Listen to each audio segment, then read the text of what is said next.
Welcome to the New Jersey Association for College Admission Counseling College Fair. We're so excited to have you participating in this event. We have some fantastic schools here with us today. Each will have 6 minutes to share more about their institution, but we will be around for the entire session to answer your questions. My name is Matt, and I will be your facilitator. Before we get started, just a few housekeeping items. Your camera and microphone are off, so the panelists cannot see or hear you. You can use the Q&A button on your screen to type your questions to our presenters at any time. This is just one of many different sessions happening, so please be sure to check out the schedule on the website for more. The presentation is being recorded and will be available at stryscan.com/New Jersey. And now I'd like to turn things over to our first institution, Elizabethtown College.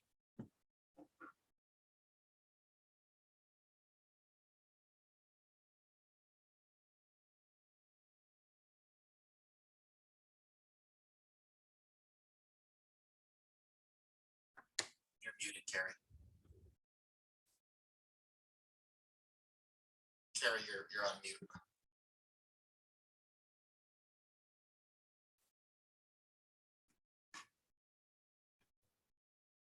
Wow, I am wasting my time here, my 6 minutes. So I apologize for that, everyone.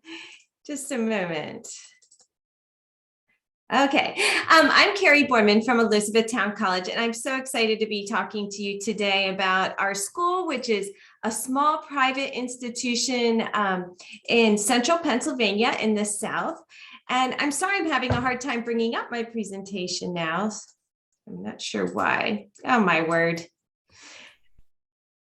I cannot get it going. But I'll just flip through this slides like this. So we are in South Central Pennsylvania. We are about 12 minutes from Harrisburg, Pennsylvania, which is the capital of our state. And we're 10 minutes from Hershey Park. And we are known for the Amish culture here, which is really great to live side by side with the modern society. It really creates a blended culture here that's unique to our area. And then we're also 15 minutes from Lancaster City, which is a historic city that looks, very colonial design. So it's a place where a lot is happening. I wanted to talk to you about what makes us stand out as a college, and that is the size of our institution. We have about 1,700 students with a 13-to-1 student to faculty ratio. Our faculty is unique in that they have all graduated from outstanding, well-known institutions for their graduate work, but all of their undergraduate work was done in a small private school like ours.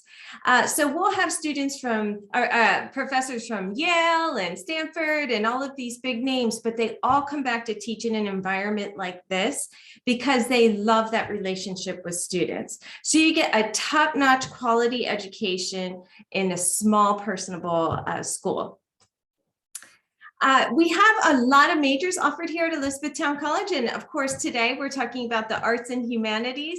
So I've highlighted what we offer in that area that might be applicable to any of the students joining us today. We have art and graphic design, music and music therapy, and music education. And I'm going to talk a little bit first about our art major. Our art major is designed for students who really want to show their work in a gallery. They are interested in maybe going into museum studies too.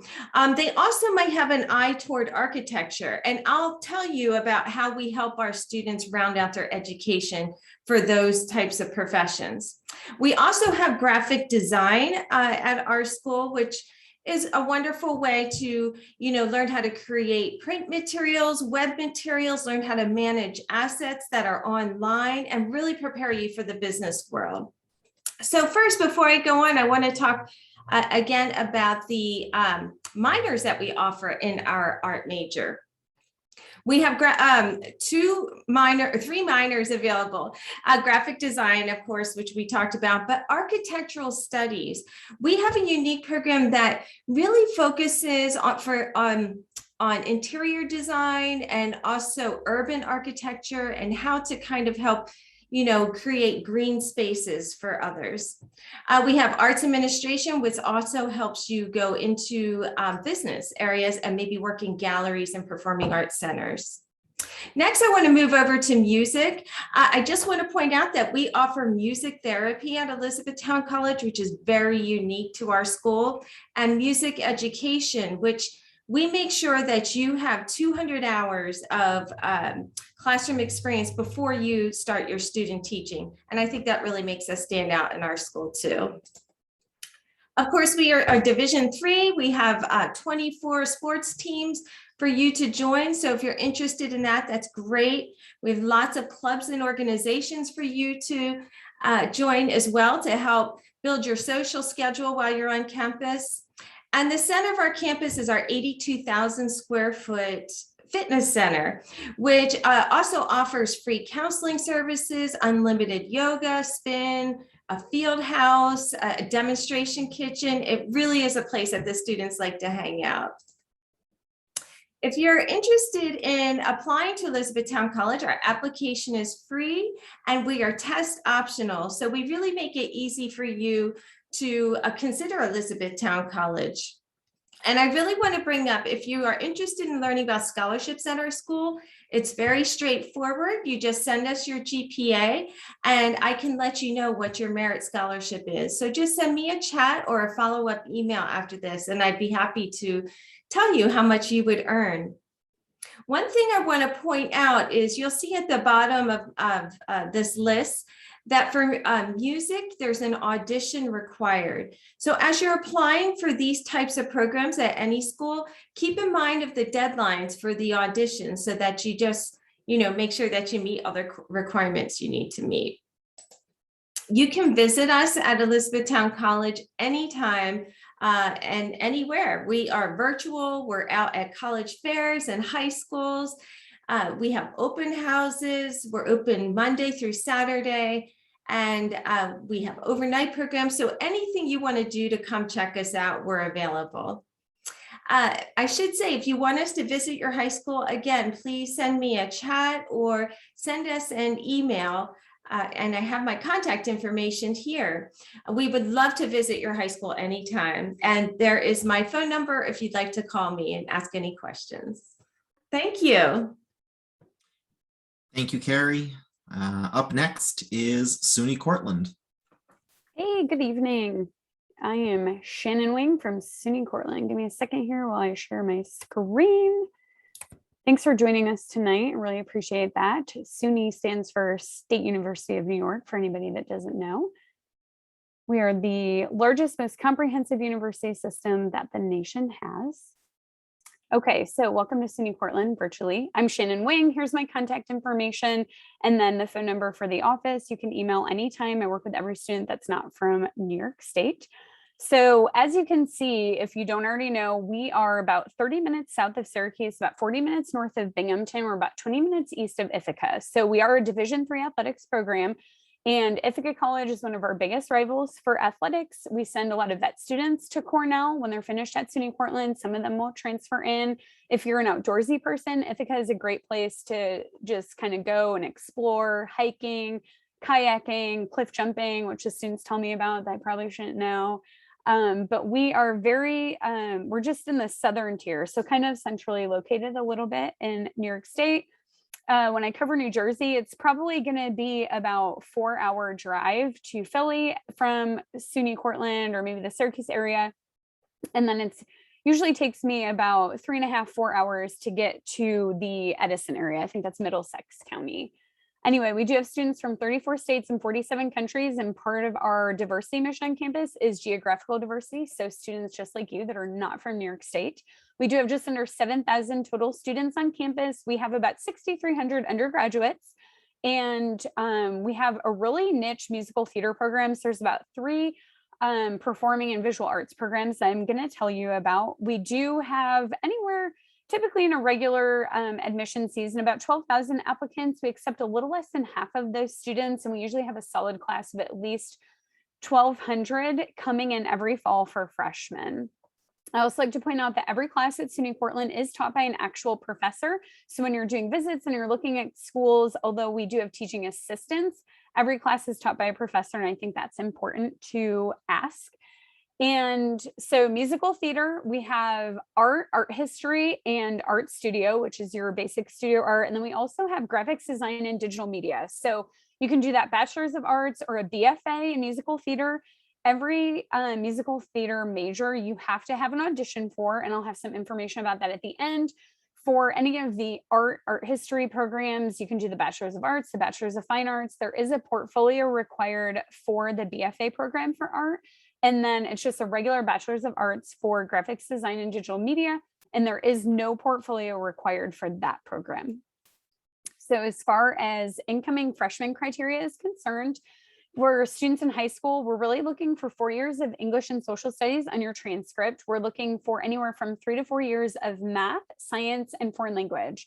So because you all are not New York State residents, I think, and you do not have Regents classes, we're going to look to see what the New Jersey state requirements are, and we will go off of that as an admissions committee to make sure that you're meeting those as well. We are test optional, so for us, that means that we're not looking at test scores for any reason, whether it's for merit scholarship or for application review purposes. We want to make sure we keep every student on a level playing field. So test optional, but we are not looking at scores at all. There is the audition required for musical theater. How it works is you apply to the college, and then you will set up an audition with the musical theater department, and they do video auditions on a case-by-case basis. The portfolio requirement, if you're asked to submit that after the admissions committee reviews your initial application. And then I also like to note that maybe some students want to come for education or something else, but you're really interested in the arts. You do not have to be a musical theater major in order to audition for the shows. This is just a glimpse into residence life and housing. So our campus is kind of set up upper campus, middle campus, lower campus. We have 17 different residence halls, low rise, high rise, suite style, quad style, apartment style. You do have to live on campus your first 2 years as an incoming freshman. And then we have a really great photo gallery on our website for every residence hall that we have. So if you're a picture person, you can feel free to reach out if you go on and you can't find it. And I'm more than happy to send you the links. But all of our residence halls are either brand new or they've been completely renovated from the inside out. I know my colleague Pryor talked about a student life center. We have a great student life center on campus as well. So we do have about 2,500 students and faculty and staff that use that every single day. You're going to find everything that you would find it with a traditional gym membership. We've got a golf simulator in here. We have a rock climbing wall. We have a video gaming room. We have a dining facility when you walk into the right. And then this is just some photos of the other things that we offer in this building. This is an aerial view of our Dowd Fine Arts building. So on the left, that building was just completely renovated from the inside out a couple years ago. It's totally beautiful. And then the picture on the right is just kind of a view of the gallery from the hallway. And it's a very bright, all the windows are so nice. They look right out into the center of campus. And then these are just some shots that I chose. So this is what the theater looks like. We have Mac labs for the students that are in graphics design and digital media. And we have all kinds of labs all throughout campus. This just happens to be in the Fine Arts building. This is one of our art studios that we have. And all of the faculty and the staff are very hands-on at SUNY Cortland. We might be a public university in New York State, but it feels very much like a small school feel, a very tight-knit environment at Cortland. As far as expenses are concerned, for someone that's not from New York State, you would pay $16,980 for just tuition. And then the total build cost with our automatic award for students that are not from New York State is going to be about $24,880 for everything for the whole entire year. And we also have some scholarship opportunity for students that are specifically interested in the musical theater program. So thank you so much for your time tonight. I thank you for being here. And again, if you have any questions, here's my contact information. Have a great night. Thank you, Shannon. Up next is Rochester Institute of Technology. Good evening, everyone. I am so pleased to be here tonight, and I'm just going to go ahead and get my screen set up for you. My name is Courtney Good, and I'm here on behalf of the College of Art and Design at Rochester Institute of Technology. For those of you who are not familiar with RIT, the Rochester Institute of Technology is a university in upstate New York, so about 2 hours north past Cortland if you're heading from New Jersey. Essentially, we are a university of about 19,000 total students, so we are a large, comprehensive technical university. What that means at the undergraduate level for you as a student is that there's about 13,000 undergraduate students. RIT is the home to 9 colleges, the College of Art and Design being the 3rd largest. So we have over 2,000 students who are actively pursuing the arts, design, film, and photography. So in terms of finding a great community within a larger university, that's exactly what the RIT experience has to offer. But before I get into any of our academic programs, I do want to preface that one of the reasons why our students are so well prepared to go into art, design, film, or photography is because RIT is a technical university. Typically, when students think about RIT, they think about the legacy of technology and innovation that our institution has bred over the past 100 years. But our students really take that creative edge that they bring in as art-based students and combine it with the technology that's there. So our students view the traditional craft spaces and traditional studios of technology, and they blend those with ideas of things that are essentially cutting or even bleeding edge. So our students end up having this really unique advantage being professional art and design students within this research comprehensive technical university. Not only do they get to collaborate with other artists and scientists and engineers, but they're able to really blend that experience into this really unique creative program.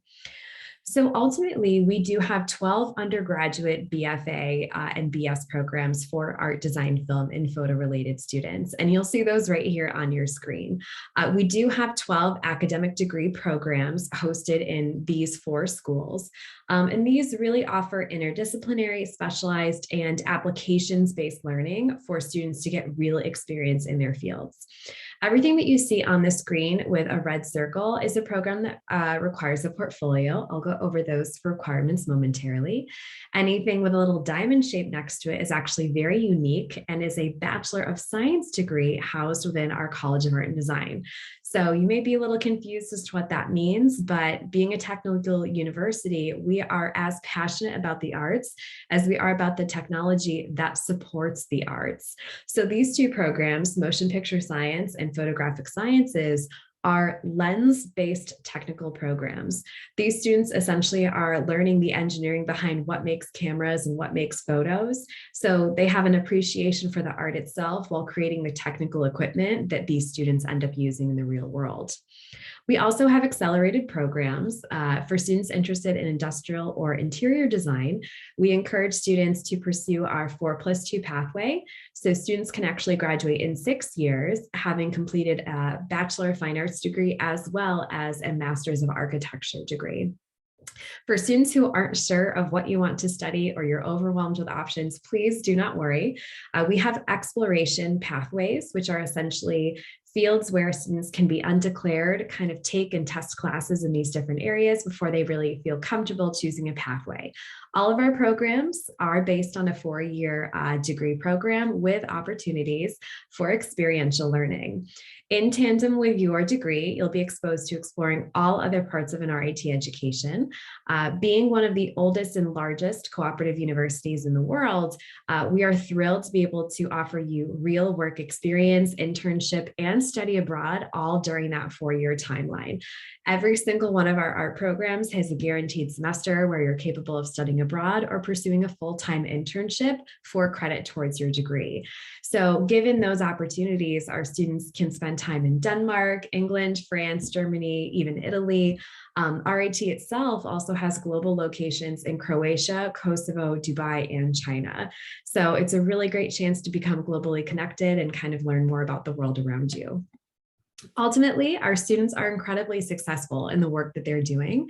90% of our students are going to be fully employed within 6 months of graduation. This is just a very small sampling of what the outcomes are for a program like what we offer at RIT. Just a few quick examples. We've got the creative directors at Nike, the director of search and design at Google. We have NASA astronauts learning how to use telescopes and do photos in space. We've got illustrators for the covers of Science Magazine. We've got Emmy Award winners, Oscar Award winners, Pulitzer Prize winners among our alumni. This is just a very small testament about the success that our students have upon graduation. And we're really thrilled that that placement rate is so high. So while our students are graduating with a Bachelor of Fine Arts degree, they're certainly hitting the ground running when it comes to employment. Overall, for our student experience, we are thrilled to be able to offer a really dynamic range of opportunities for our undergraduates. Essentially, we are the only university on the East Coast that has a virtual production wall. So for any of you who have seen movies or series like The Mandalorian, Star Wars, just to name a few, special effects have really taken an advanced turn, and the use of virtual projected backgrounds is now a very common theme in production for large-scale films. So we're really proud that we have this as just one example of how we fuse technology and creativity when it comes to our students. Ultimately, we do require portfolios for the majority of our undergraduate programs. These portfolio requirements can be found on our website. I'll go ahead and share that link in the chat momentarily. But ultimately, the focus of our portfolio requirements are going to be a large part of our admissions decision. While you are going to be asked to apply to RIT through the Common Application, the portfolio will be a supplement and secondary part of that application. We focus largely on the drawings from direct observation for all of our programs, regardless of how digital or technical they may become. So those portfolio requirements are going to be a really big component of the admission process because we do not require tests, standardized test scores. Ultimately, if you're looking for ways to connect with us, please don't hesitate to reach out. I can answer any questions at the 2 email addresses that you have below, whether it's questions about the portfolio or the RIT admissions process as a whole. And of course, we're very, very active on social media between visiting artists that we have, student films being screened. It's really incredible to kind of see what's going on with our undergraduate student body. So feel free to follow us on social media, and thank you so much for having me. Thank you, Courtney. Up next is the University of Connecticut. Hi, folks. Thank you so much for having me. My name is Dan Teague. I am an admission officer at the University of Connecticut. Let me just share my screen real quick for you folks. All right, and we will hop right in here. Let me switch that. Perfect. All right, so UConn is the flagship state university in Connecticut. We were founded in 1881 predominantly as an agricultural school, but we have grown to support numerous different academic programs and majors. Top 25 public research one university as well, so a lot of STEM opportunities. I will go over some of the programs we have within the School of Fine Arts as well. But around 24,000 students across 5 campuses. We will focus on Storrs today, as that's the main flagship campus. But we do have 4 regional campuses that do predominantly support in-state students. So here's a map of Connecticut and the surrounding area in New England. We're probably any given point of New Jersey about 2 hours from New Jersey, from Storrs down to y'all. The other 4 campuses, as I said, do support mainly in-state students. I will say some students from New Jersey decide to study at Stanford. It's the only other campus that offers housing, and then there are a lot of programs that focus on business and then also art, since it's so close to New York City. But this gives you an idea of where we're located in the grander scheme of New England. We are about 2 hours roughly from New York City, a little bit more, 2.5 or so, about an hour and a half, 2 hours to Boston, and then about 1:15 to Providence. A little bit about where our students are coming from. We do definitely support a very diverse student body at the University of Connecticut. We have students representing 90 different countries across the world, and 47 out of the 50 states in the country, New Jersey definitely being one of those. Then you see a little bit about our demographics down below. When it comes to percentages, I would say out of state makes up roughly 25%, and then international makes up about 15%. So you add those together, it's about a 40 to 60 for in-state.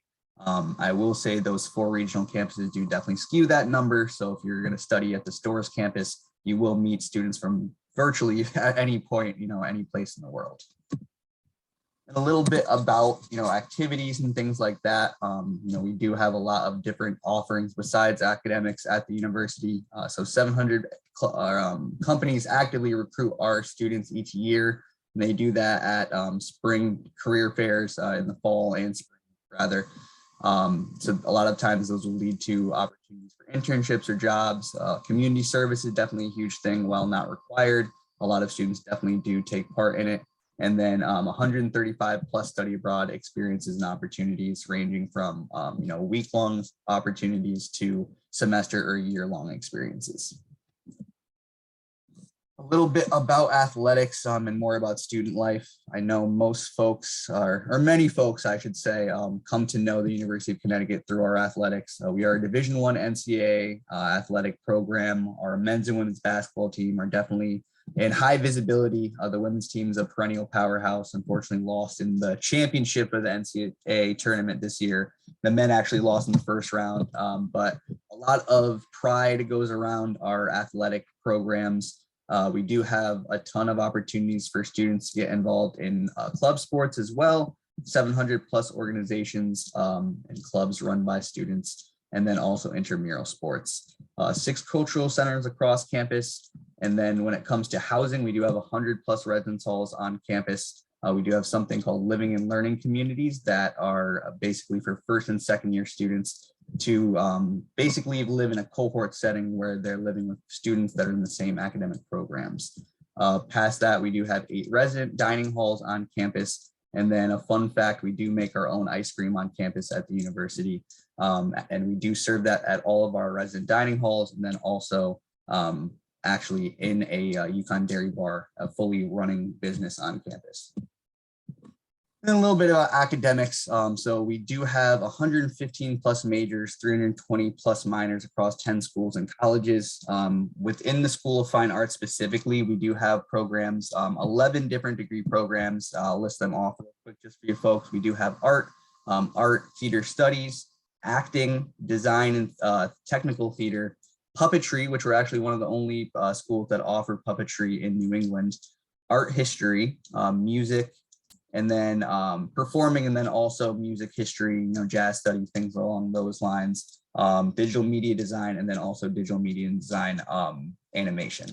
So those are some of the offerings. I will say most of them, if it's performing art, it is going to require an audition. And if it's visual arts, it will require a portfolio in most situations.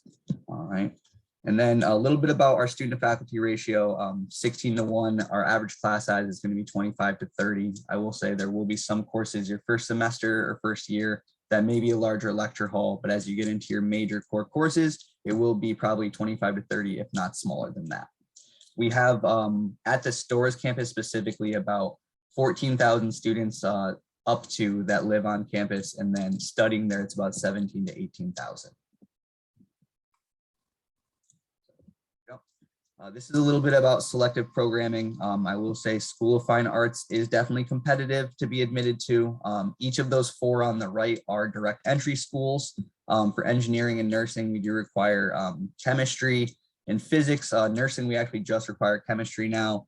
The junior entry programs below there, students have to take coursework for 2 years to then apply into those programs. And then on the left, special programs, those are conditional admit programs that offer admission to students for graduate school. So those are the most competitive programs at the university for sure. UConn is a selective institution for sure. Our acceptance rate is right around 50%. Just a little bit about our requirements or what we're looking for. Just go through real quick and just give you a little bit about the timelines, because I know my time is coming to a close here. We are a regular decision institution, so our priority deadline is December 1st. Our regular decision our regular deadline is January 15th. So make all concerted efforts to complete by then. The FAFSA deadline is the February 15th. That's the only form we require to offer need-based aid. March 1st is when our decisions drop, and then May 1st, that is our regional deadline, as well as the national candidate reply date that just passed by. So I will put all of my information in the chat. Thank you all for being here tonight. And I wish you all the best of luck in your college search. Thank you very much. Our next presenter is from Central Connecticut State University. Good evening, everyone. My name is Francesca Testa. I am one of our assistant directors of admissions at Central Connecticut State University. So just to give you a quick background, so we are located in New Britain, Connecticut. So that's going to be about 15 minutes south of Hartford. For those of you who have been to the area, we're very close to New Jersey, depending on what part of New Jersey you may be from. Northern New Jersey, we're about 90 minutes from, so it's not super far. At Central, we are the largest of the 4 Connecticut State University schools. There is Central, Southern, Eastern, and Western. We are the largest of the 4 at just under 10,000 total students. We also get students from all over the country. We have students from 32 other states and over 40 different countries. Right now, you'll see also that even though we have about 10,000 students or so, that our faculty to student ratio is still going to be relatively manageable. So that's about 14:1, and that is a true faculty student ratio. So what that means is we don't have graduate assistants or teaching assistants teaching courses. It's going to be whoever that professor is that you signed up to take. That's who you're going to have.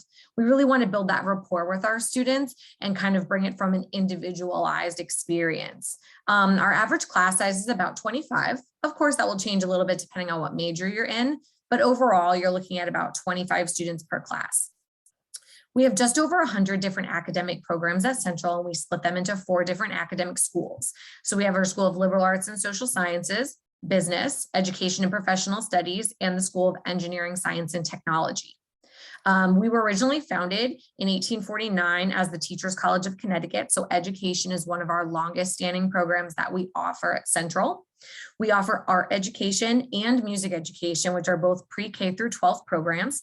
And one of the greatest things about being certified to teach in Connecticut is that our certification is reciprocal with almost every one of the contiguous states. So if you decided to go back to New Jersey, you won't have to come back, get recertified, take other courses. Our certification would be usable in your state. The other thing I wanted to point out are some of our other great visual and performing arts majors. We offer a BFA, which is an audition-based program, but we also offer BAs in theater, technical theater, and theater management. So that's not something that's necessarily audition focused like the BFA in performance would be. We also have traditional art majors, graphic design, we have graphics technology, and we also have a variety of music programs, both in performance and education, as I previously mentioned.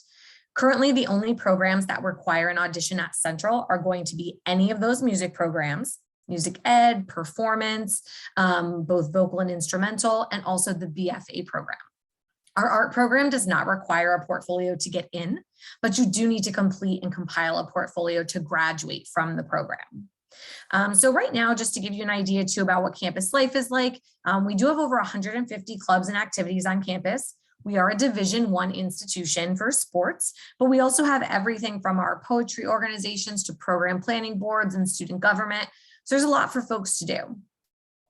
We also have 3 different study abroad opportunities, both study abroad for a whole semester, course abroad for a shorter time, about 7 to 21 days, and our passport to global citizenship, which is a little bit more travel focused and more of a cultural immersion experience. We also have a very robust internship and co-op program as well. Just to give you kind of an idea about what you're looking at in terms of cost, really important. We offer New York and New Jersey students our in-state plus 50% tuition rate. So typically you would be paying about 20-something thousand out of state, as you'll see up here, 24 for an out-of-state student. But we now offer that lower New England resident rate. We offer that to New York and New Jersey students. So it's going to be a significant discount if you're looking to attend Central. We do, of course, offer scholarship programs, both merit scholarships, and we also have an honors program that offers a very significant scholarship as well. Our honors program is an application program. Our merit scholarships are not. But of course, regardless, we want everyone to fill out the FAFSA. Our priority date is March 1st of each year, and that's, of course, for any grants or loans or work study dollars that you may qualify for. We are a common application school, but you can apply both on the Common App or on our regular application online, and we're a rolling admission school. So you can essentially apply anytime after September 1st, and we'll go ahead and just make decisions continuously until May 1st of the following year. We do require the following documents, which you're going to see on the left side of your screen. application fee or fee waiver. Our application fee is $50. We need the high school transcript, of course, an essay, and 2 letters of recommendation. We are a test optional institution at this time. So if you want to send them, great. If you don't, that's totally up to you. In case you do send your scores, our average is about a 1080 for the SAT to 1100, give or take. And our average ACT is about a 22. Our GPA that we're looking for on average is going to be about a 3.0 to a 3.2. And that's going to be a weighted grade point average on a 4.0 scale. So if your school doesn't weight or doesn't have it on a 4.0 scale, we will recalculate that for you. Again, you don't have to send your test scores. It is something that we would recommend, especially if you're looking for certain programs like nursing or education. The other thing that's really important to know is that if you're planning on taking any AP exams, especially in like music theory, for example, or any cross-listed courses at a college or university, we will accept all of those credits for you as an incoming freshman student, as long as you've earned a C- or higher, or a 3 and higher on your AP exams.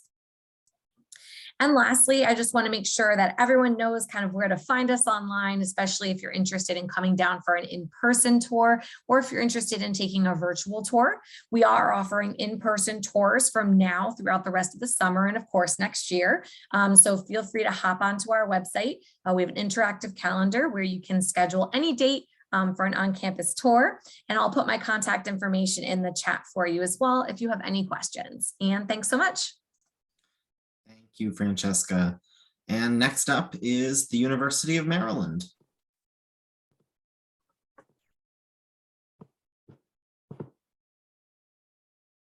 All right, good evening, everyone. My name is Allison Key. I am the Assistant Director for Recruitment at the University of Maryland's College of Arts and Humanities.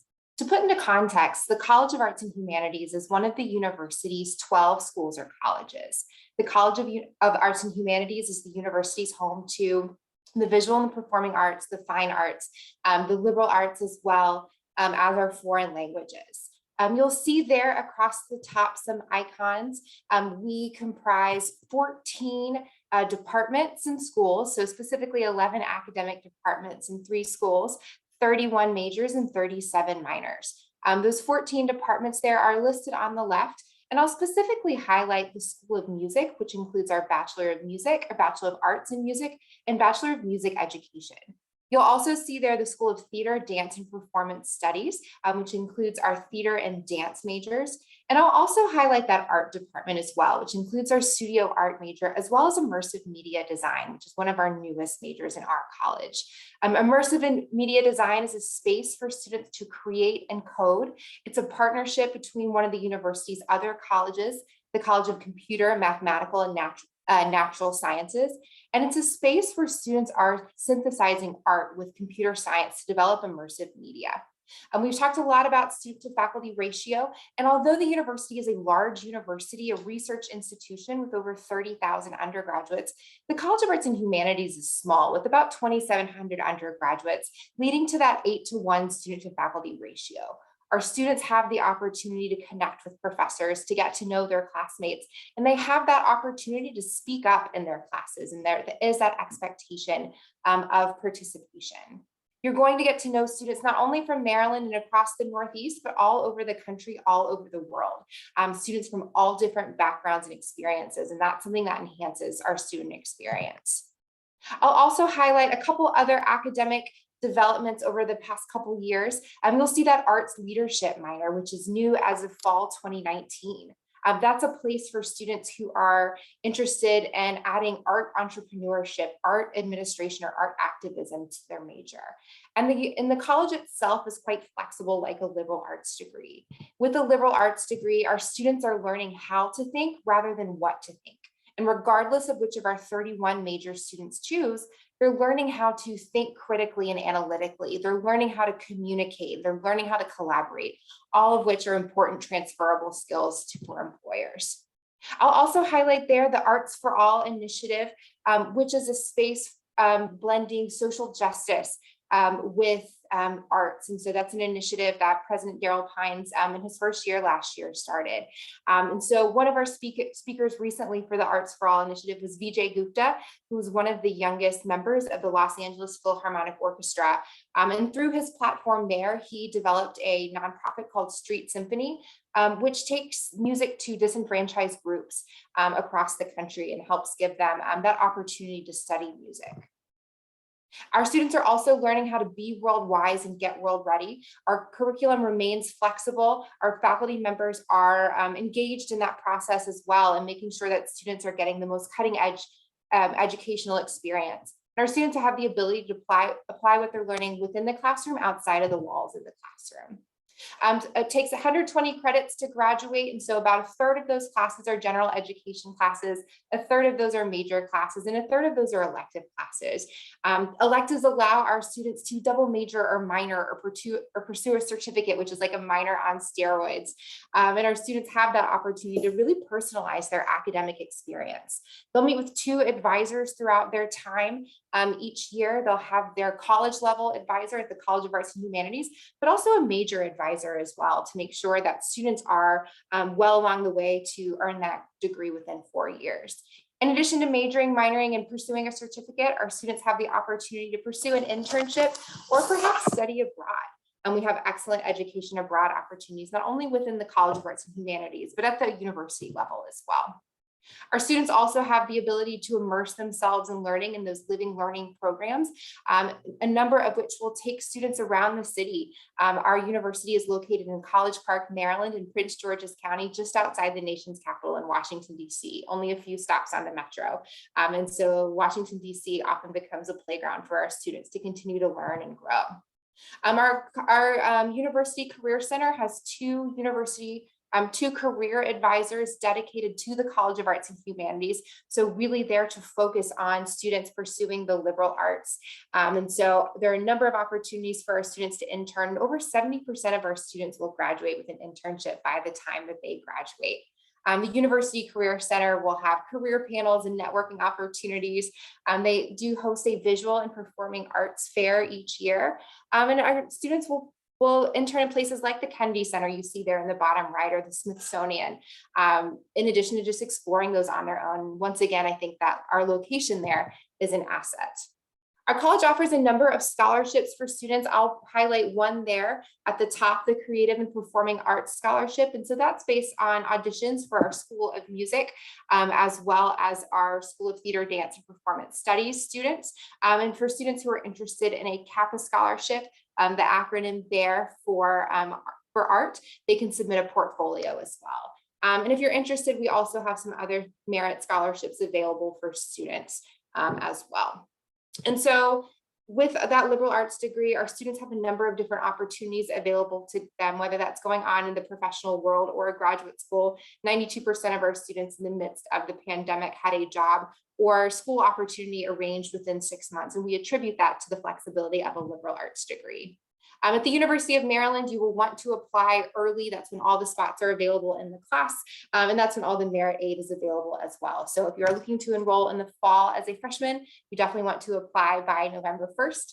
And there at the bottom, you'll see my email address there, rhu-admit@umd.edu. And I will also drop it in the chat. And I hope to hear from you soon. Thanks so much. Thank you, Allison. We just have a couple minutes left in this session. I will invite all of our presenters to come back on camera and participate in a very quick round robin style Q&A. And our question is, what is one piece of advice you would offer to someone going through the college search process? And I'll ask our presenters to respond in the same order that they presented. So Carrie, you're up first. Okay. I would advise you to, even if an essay is optional on an application, to fill it out, especially with SATs and ACTs becoming optional. It's just another touch point for us to get to know you. There are a lot of scholarships that are available that you cannot apply for, but must be identified for. And the only way you will be identified is through your application. So if you don't put your best foot forward in the essay, it would be very difficult to stand out for those types of scholarships. So I've been meeting with a lot of students that have been trying to make their decision, and I realized that Students are embarrassed when their parents ask questions or your guardians. So whoever goes with you, let them ask questions on a visit, because the more information you have, the more informed your decision will be. And probably consult somebody before you do a visit, because they may encourage you to ask something that you all didn't think of. Shannon, that was fantastic. One piece of advice that I would give is, if you are considering a fine arts, bachelor fine arts program, anything that requires an audition or a portfolio, please take the time to explore any pre-evaluation opportunities that are available to you. Many institutions offer portfolio reviews as a courtesy, along with open houses. National Portfolio Day events are a fantastic way to meet with several schools at once and have your portfolios critiqued or evaluated for the admissions process. So stay tuned for all of those opportunities. It really helps kind of, take the edge off when you have, multiple schools that you're considering, and getting a preview of or critique about your work before you submit a final portfolio can be kind of a great confidence boost as you're going through the process. So stay tuned for those opportunities at any of the schools you're interested in. Just quick, hopefully we don't get kicked out. I would echo what everyone else said. And then I think as things open up in our world, definitely visit a campus. I will leave you with that. I was actually going to say the same thing as Daniel. Campus visits are extremely important if it's something that you're able to do. And one of the best things is that that came out of COVID, I think, are the wonderful virtual tours that schools have put in place, but also the opportunity to talk with an admissions counselor over Teams or Zoom or anything like that, where maybe before, if you wanted to go somewhere that was a little bit further to travel, maybe you wouldn't have had kind of that face-to-face contact, if you will. So definitely don't be afraid to reach out, ask. Even if we may not require an interview, you're always welcome to request one or speak to a counselor. So definitely take advantage of those opportunities. And the last thing I would add is to keep track of dates and deadlines. There are a number of different application dates. There are a number of different scholarship dates if you have to apply separately. So I definitely encourage getting friendly with Excel, understanding how to use that, and having those listed just so you don't miss something, because both not only your admission, but also your financial aid awards are very important, and you don't want to miss out on something because you missed a deadline. Wonderful advice all around. Thank you all so much. That brings us to the end of this session. I want to say thank you for joining us. Thank you to our presenters. When you close this window, there will be a link to a quick survey. We do appreciate your feedback. Please do check out the schedule on the website for more sessions, and you'll be able to get a recording of this this session and all sessions from this fair at strivescan.com/New Jersey. So again, thank you all so much. Have a great rest of your night. Bye-bye.